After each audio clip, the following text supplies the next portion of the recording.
The drama surrounding former Kaduna State Governor Nasir El-Rufai has taken a twist that sounds like something straight out of an action movie, with the Independent Corrupt Practices and Other Related Offences Commission, known as the ICPC, dramatically swooping in to rearrest him just minutes after he had secured his freedom from the Economic and Financial Crimes Commission.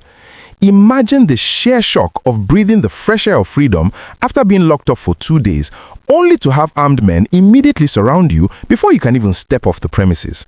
That is exactly what happened on the night of Wednesday, February 18, 2026. The former governor, who has been at the absolute center of a massive political and financial storm, voluntarily walked into the EFCC headquarters on Monday morning around 10 a.m. to answer questions regarding a staggering 423 billion naira that was allegedly diverted during his 8-year tenure from 2015 to 2023. After enduring intense questioning and spending 2 long nights in EFCC custody, where investigators reportedly struggled to get him to write a formal statement, his legal team finally managed to secure an administrative bail for him at about 8 p.m. in the evening. But the relief was incredibly short-lived. Witnesses at the scene reported that armed operatives who had been quietly laying in wait outside the EFCC building immediately moved in and took him right back into custody. At first, there was a lot of confusion about who these armed men were, with some people thinking it was the Department of State Services, but the ICPC soon released an official statement through their spokesperson, John Ode, confirming that Nasir El-Rufai was indeed in their custody for ongoing investigations. To fully understand how we got to this intense moment, we have to rewind the clock back to last Thursday when the former governor returned to Nigeria from a trip to Cairo, Egypt. The moment his flight touched down at the Nnamdi Azikiwe International Airport in Abuja, he was met by security personnel who attempted to arrest him right there at the terminal. Videos of the chaotic confrontation immediately went viral on the internet, showing a very tense standoff between the security operatives and the former governor's entourage. During that brief but heated encounter, one of his aides was reportedly roughed up and El-Rufai's international passport was confiscated. However, because the operatives did not present a formal letter of invitation at that exact moment, he refused to follow them and was eventually allowed to leave the airport premises. His lawyer, Ubong Akpan, strongly condemned the attempted arrest, describing it as an arbitrary violation of his constitutional rights, especially since the EFCC invitation had been delivered to his house while he was still out of the country. The story took an even wilder turn the very next day when the former governor appeared as a guest on Arise Television's primetime program. During that live broadcast, he dropped a massive bombshell that sent shockwaves through the entire country. He boldly claimed on national television that the National Security Advisor, Nuhu Ribadu, was the one who had personally ordered his attempted abduction at the airport. When asked how he could possibly know such sensitive information, El-Rufai stated with absolute confidence that someone had tapped the National Security Advisor's phone and he had personally listened to the intercepted communication where the directive to detain him was given. This public admission of wiretapping a high-ranking national security official was the equivalent of poking a sleeping bear. By Monday, the State Security Service, also known as the DSS, retaliated with full force by filing a 3-count cybercrime charge against him at the Federal High Court in Abuja. The charges, clearly marked as FHC/ABJ/CR/99/2026, accused the former governor of unlawfully intercepting the phone communications of the National Security Advisor, which is a very serious offense punishable under the Cybercrimes Prohibition and Prevention Amendment Act of 2024 and the Nigerian Communications Act of 2003. The prosecution laid out 3 specific counts against him. The first count argues that El-Rufai admitted to this unlawful interception on live television. The second count accuses him of knowing the individuals responsible for the wiretapping but failing to report them to security agencies. The third count alleges that he and others still at large used technical systems that compromised public safety and national security by listening in on the top security official in the country. It is fascinating to watch all these different government agencies closing in on one man at the exact same time, which brings us to a really important conversation about the current political climate in Nigeria and how power dynamics shift so rapidly.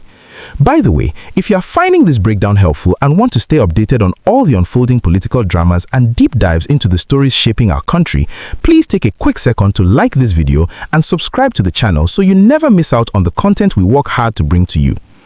The situation with El-Rufai is not just about alleged financial mismanagement, it is deeply tied to his recent political moves and the upcoming elections. After falling out of favor with the current administration, the former governor recently joined the opposition African Democratic Congress, publicly vowing to gather like-minded politicians to ensure that President Bola Ahmed Tinubu is not re-elected in 2027. When a political heavyweight like El-Rufai draws a line in the sand and declares his intention to unseat a sitting president, the political temperature naturally rises. This context makes the sudden avalanche of investigations and arrests look very different to observers who are paying close attention. When we look closely at the staggering figure of 423 billion naira, it's almost impossible for the average citizen to wrap their head around it. We are talking about funds that could transform entire communities, build world-class hospitals, and provide quality education for millions of children who are currently out of school. The Kaduna State House of Assembly didn't just pull this number out of thin air. Their 2024 probe was a detailed investigation that allegedly uncovered a massive web of money laundering, uncompleted projects, and questionable contracts awarded to allies. The sheer scale of the allegations has left many Nigerians completely outraged, taking to social media to demand absolute transparency and accountability. This is why the dramatic handover from the EFCC to the ICPC has captured the attention of the entire nation. It feels like an unprecedented tag team approach by Nigeria's top anti-corruption agencies to ensure that justice is not just a theoretical concept, but a reality for everyone involved. On the other hand, you have his supporters arguing that these financial allegations are simply a convenient tool being used to silence a very vocal and strategic opposition figure. They believe that because he has openly challenged the president, the entire machinery of the government is being used to intimidate him and take him out of the political chessboard before the next election cycle even begins. The addition of the cybercrime charges by the DSS adds a completely new and dangerous layer to his predicament. Wiretapping the National Security Advisor is an allegation that goes beyond regular political disagreements. It touches on the very core of national stability and state secrets. Security experts are deeply concerned about the implications of a politician having access to advanced technical systems capable of intercepting the secure communications of the nation's top security apparatus. It raises terrifying questions about who exactly is funding these sophisticated espionage operations and what other sensitive government communications might have been compromised. This is especially troubling when you consider that Nigeria is currently dealing with severe national security challenges. Just recently, reports came in about an unfortunate incident involving a military base in Borno State, resulting in the tragic loss of 8 Nigerian soldiers and leaving 23 of them injured. When the people in charge of protecting the country are busy worrying about politicians listening to their private phone calls, it creates a massive distraction that insurgents and hostile groups can easily take advantage of.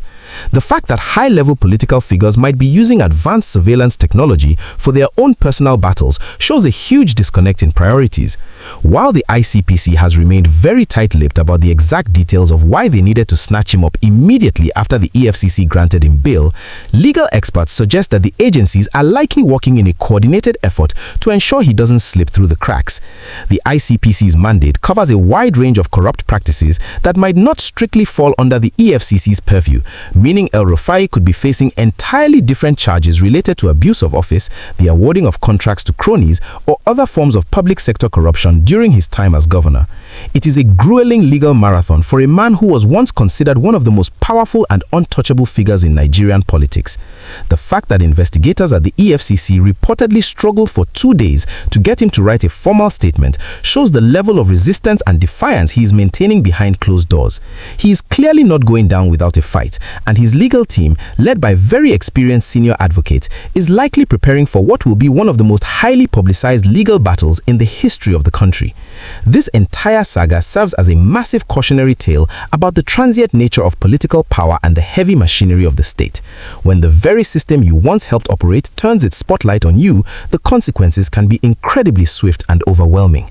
As the former governor sits in the custody of the ICPC tonight, the entire nation is watching closely to see what the next move will be. Will the agencies consolidate their cases, or will he be bounced around from one interrogation room to another in a continuous loop of arrest and administrative bills? Whatever happens, the political landscape leading up to the 2027 elections has already been permanently altered by these events. The message being sent is loud and clear. No one, regardless of their past influence or current political alignment, is completely safe when the anti-graft and security agencies decide to work together. We will continue to monitor the the statements from his legal representatives and the various agencies involved, because in a case this complex, new developments can surface at any minute and the truth often lies somewhere buried deep beneath the official press releases and the televised interviews.